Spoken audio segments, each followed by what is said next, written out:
அனைவருக்கும் வணக்கம். இந்த வீடியோவில் நம்ம என்ன பார்க்க போகிறோம் அப்படின்னு பார்த்தீங்கன்னா, டிஎன்பிஎஸ்சி குரூப் 2 மற்றும் குரூப் 2A பேஸ் 3 ஓடி லிஸ்ட்டு பார்க்க போகிறோம். போன வீக் என்ன பண்ணியிருந்தாங்க டிஎன்பிஎஸ்சி தரப்பில் 29 ஃபில் ஆகாத வேக்கன்சி இருக்குது பார்த்தீங்களா, அதை ஃபில்லப் பண்ணுறதுக்காக இறுதி முயற்சி பண்ணியிருந்தாங்க. நம்மக்கிட்ட என்ன கேட்டிருந்தாங்க, எஸ்ஆர் நோ கொடுக்க சொல்லியிருந்தாங்க. இந்த 29 போஸ்ட்டுக்கு நம்ம விருப்பம் தெரிவிக்கிறோமா இல்லையா அப்படின்றத அவங்க கேட்டிருந்தாங்க. நிறைய பேர் எஸ் கொடுத்தாங்க, நிறைய பேர் நோன்னு கொடுத்தாங்க. இப்போ அந்த 29 ஃபில் ஆகாத அந்த ஸ்பெஷல் பிரான்ச் அசிஸ்டன்ட் அந்த வேக்கன்சிக்காக கிட்டத்தட்ட ஒரு 60 பேர்கிட்ட கூப்பிட்ருக்காங்க. ஒரு நியர்லி 60, ஓகேங்களா. அதாவது 1:2 அப்படின்ற அடிப்படையில் யாரெல்லாம் எஸ்ஸு கொடுத்தாங்களோ அவங்களில் ஒரு 60 பேர்த்த கூப்பிட்ருக்காங்க. ஸோ அதை பற்றி தான் நம்ம பார்க்க போகிறோம், ஓகேங்களா. ஃபஸ்ட்டு டிஎன்பிஎஸ்சி வெப்சைட்குள்ளே போய்க்கிறோம்.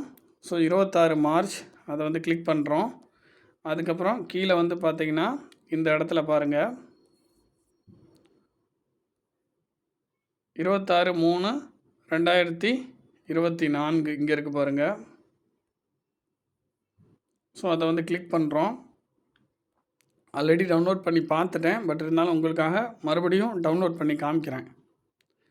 ஸோ இதில் பாருங்கள், லிஸ்ட் ஓடி ஓரல் டெஸ்ட் பேஸ் 3க்கான லிஸ்ட் ரிலீஸ் பண்ணியிருக்காங்க.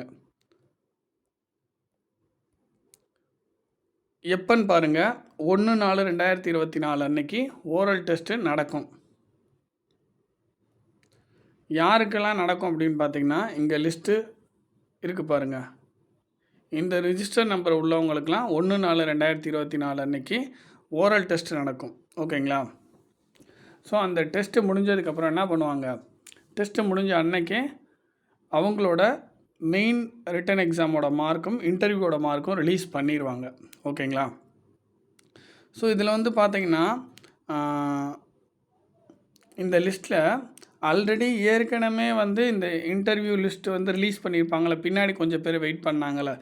ஸோ அவங்களும் சில பேர் எஸ் கொடுத்துருக்காங்க, அவங்களோட நம்பர்ஸும் இருக்குது. அதே மாதிரி சில புதிய நம்பர்ஸும் இருக்குது. புதிய நம்பர் மீன்ஸ் இது வரைக்கும் அந்த ஓட்டி லிஸ்ட்டில் இல்லாதவங்க நம்பர்ஸும் இருக்குது, ஓகேங்களா.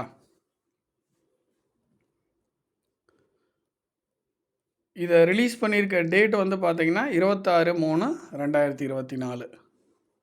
இப்போ அடுத்த ப்ராசஸ் என்ன அப்படின்றத நான் உங்களுக்கு சொல்கிறேன். இப்போ என்ன சொல்லியிருக்காங்க, 1/4/2024 இந்த டேட்டில் ஓரல் டெஸ்ட் ஓட்டி நடக்குமா, ஃபேஸ் 3 இது. அன்னைக்கு நைட்டுக்குள்ளே என்ன பண்ணுவாங்க, இந்த ஃபேஸ் 3 அட்டன் பண்ணியிருப்பாங்களே இவங்களோட மெயின் ரிட்டன் எக்ஸாமோட மார்க்கும் ஓரல் டெஸ்ட்டோட மார்க்கும் ரிலீஸ் பண்ணுவாங்க. அதுக்கப்புறம் வித்தின் ஒரு 1 வீக்குள்ளே அல்லது ஒரு 3 to 4 டேஸ்க்குள்ளேயே இவங்களுக்கு கவுன்சிலிங் நடக்கும். இந்த 29 ஃபில் ஆகாத வேக்கன்சிக்காக கவுன்சிலிங் நடக்கும். இப்போ இதில் இந்த லிஸ்ட்டில் உள்ளவங்க எல்லாருமே எஸ் கொடுத்துருக்காங்க, புரியுதுங்களா. ஸோ அதனால் இதை வேணான்னு சொல்ல முடியாது. ஏன்னா உங்களுக்கு விருப்பம் இருக்கா இல்லையா அப்படின்றத தெரிஞ்சுக்கிட்டு தான் உங்களை அந்த ஓட்டிக்கு கூப்பிட்றாங்க, ஓரல் டெஸ்ட்டுக்கு. ஸோ இந்த இடத்துல போய் நீங்கள் வேணாம் அப்படின்னு சொல்ல முடியுமா இல்லையான்றதை நீங்கள் அங்கே போய் தான் டிசைட் பண்ண முடியும். வேணான் இருந்தால் நம்ம தான் நோ கொடுத்துருக்கணும். நம்ம இப்போ இந்த லிஸ்ட்டில் உள்ளவங்க எஸ் கொடுத்துட்டீங்க. ஸோ அப்படி இருக்கிறப்ப இதை வேணான்னு சொன்னால் அங்கே என்ன ரியாக்ஷன் நடக்கும் அப்படின்றத நேரில் தான் நம்ம பார்க்க முடியும்.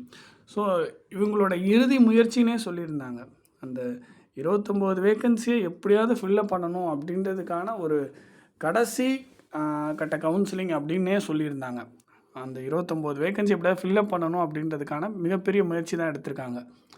ஸோ ஒரு லாஜிக்கே இருக்காது. இப்போ அங்கே உள்ளே போயிட்டு நீங்கள் போஸ்ட்டை வேணாம் அப்படின்னு சொல்கிறீங்கன்னா லாஜிக்கே இருக்காது. ஏன்னா ஆல்ரெடி இந்த போஸ்ட்டை எடுக்கிறதுக்கு நான் ரெடின்னு எஸ் கொடுத்துட்டீங்க. ஸோ இதுக்கப்புறம் போய் நோன்னு நீங்கள் சொல்கிறீங்க அப்படின்னா அந்த இடத்துல என்ன மாதிரியான சிக்கல் வரும் அப்படின்றத வெயிட் பண்ணி தான் பார்க்கணும். இப்போ அதுக்கப்புறம் என்ன நடக்கும், இந்த 1ஆந்தேதி 1/4/2024 ஓரல் டெஸ்ட் நடக்குது. அன்றைக்கி நைட்டே மெயின் எக்ஸாமோட மார்க்கும் ஓரல் டெஸ்ட்டோட மார்க்கும் இந்த அட்டன் பண்ணுறவங்களுக்கு ரிலீஸ் பண்ணிடுவாங்க. அதுக்கப்புறம் 3 to 7 டேஸ்க்குள்ளே கவுன்சிலிங் நடக்கும். ஸோ அப்படி பார்க்க போனால் எனக்கு தெரிஞ்ச ஒரு ஃபஸ்ட்டு வீக் முடிகிறதுக்குள்ளே 7ஆம் தேதிக்குள்ளே 7/4க்குள்ளேயே கவுன்சிலிங் எல்லாம் முடிஞ்சிடும். ஸோ அதுக்கப்புறம் என்ன நடக்கும், நான் இன்டர்வியூவோட லிஸ்ட்டு ரிலீஸ் பண்ணுவாங்க. எனக்கு தெரிஞ்சு ஏப்ரல் 2nd வீக் அவங்களும் அதை தான் சொல்லியிருந்தாங்க. ஏப்ரல் 2nd வீக் முடிகிறதுக்குள்ளே அந்த லிஸ்ட்டு வந்து ரிலீஸ் பண்ணிடுவாங்க. யாருக்கு? இதுக்கப்புறம் யாருக்கெல்லாம் மார்க் வராமல் இருக்கோ, அதாவது நான் இன்டர்வியூ போஸ்ட்டுக்கான லிஸ்ட்டு வந்து ரிலீஸ் பண்ணிடுவாங்க. அப்படி ரிலீஸ் பண்ணும்போது கண்டிப்பாக மெயின் எக்ஸாமோட மார்க் வந்து கண்டிப்பாக வெளிப்படையாக ஃபுல்லாக ரிலீஸ் பண்ணிடுவாங்க. ஒரு பெரிய பிடிஎஃப் வந்து கண்டிப்பாக நமக்கு கிடைக்கும். ஸோ அதை வச்சு நிறைய அனாலிசிஸ் நம்ம பண்ண முடியும். அதை எக்ஸல் கன்வெர்ட் பண்ணி ஸோ அதன் மூலியமாக ஸோ எந்தெந்த கேட்டகரியில் எவ்வளோ மார்க் எடுத்தவங்களாம் இருக்காங்க.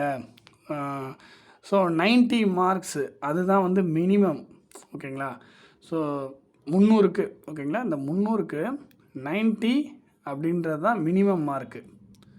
ஸோ இந்த 90 மார்க் எடுத்த எல்லாரையும் வந்து இந்த 9000 பேருக்குள்ளே தான் இருக்காங்களா அப்படின்றத வெயிட் பண்ணி பார்க்கணும்.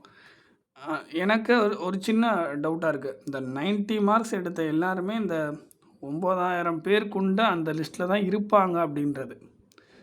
எதனால் நான் அப்படி சொல்கிறேன் அப்படின்னா, போன முறை வந்து பார்த்திங்கன்னா, இந்த குரூப் 2ல் ஒரு கிட்டத்தட்ட வந்து ஒரு 5500 பேர் கொண்ட ஒரு லிஸ்ட்டு வந்து ரிலீஸ் பண்ணியிருந்தாங்க. எனக்கு நல்லா ஞாபகம் இருக்குது. அந்த 5500 பேரில்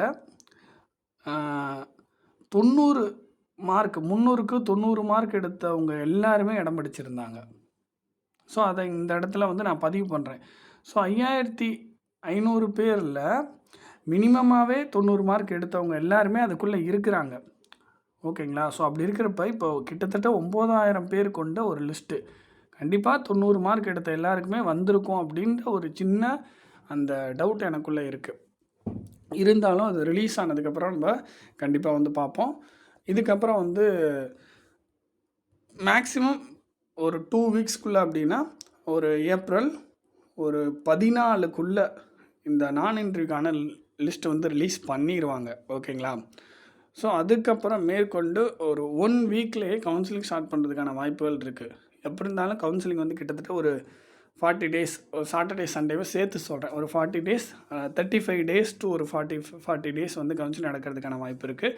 ஸோ அப்படி பார்க்க போனால் எப்படி பார்த்தாலும் மே மாதத்துக்குள்ளே கவுன்சிலிங் கண்டிப்பாக முடிஞ்சிடும். புரியுதுங்களா? ஸோ சீக்கிரமே ப்ராசஸ் நடக்கிறதுக்கான வாய்ப்புகள் இருக்குது.